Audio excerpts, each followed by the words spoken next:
বাংলাদেশের 70% মানুষের বিপক্ষে গিয়ে আপনি এমন একটা রাষ্ট্র গঠন করবেন যেই রাষ্ট্রকে এই 70% ধারণ করে না, এই রাষ্ট্র আপনি চালাতে পারবেন না।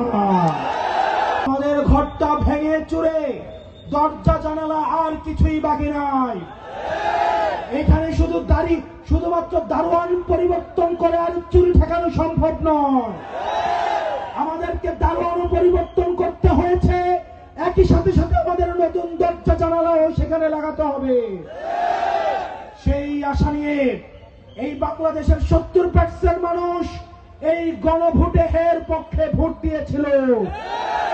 অত্যন্ত পরিতাপের বিষয়, বিএনপি সরকার গঠন করার পরে তারা সিদ্ধান্ত নিয়েছে তারা শুধুমাত্র দারোয়ান পরিবর্তনেই খুশি, তারা দরজা জানালা কিছুর সংস্কার করবে না।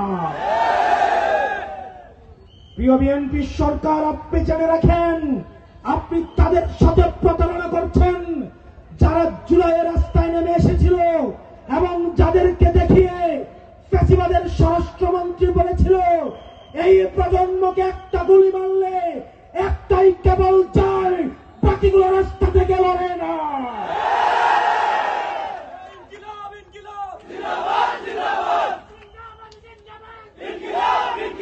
প্রিয় রায়পুরবাসী এবং প্রিয় বিএনপি সরকার, আপনি প্রতিশ্রুতি দিয়েছিলেন শুধুমাত্র দারোয়ান পরিবর্তন, এই পুরো রাষ্ট্র ব্যবস্থার সংস্কার করে এই প্রজন্মকে আপনি একটি নতুন বাংলাদেশ উপহার দিবেন। যারা জুলাইয়ের রাস্তায় নেমে এসেছিল তারা বাপচাচার পরিচয়ে তারা নিজে এমপি নেতা মন্ত্রী হতে ব্যবসায়ী হতে রাস্তায় নেমে আসে নাই, তারা বাংলাদেশটা সংস্কারের পরিবর্তনের এসেছিল।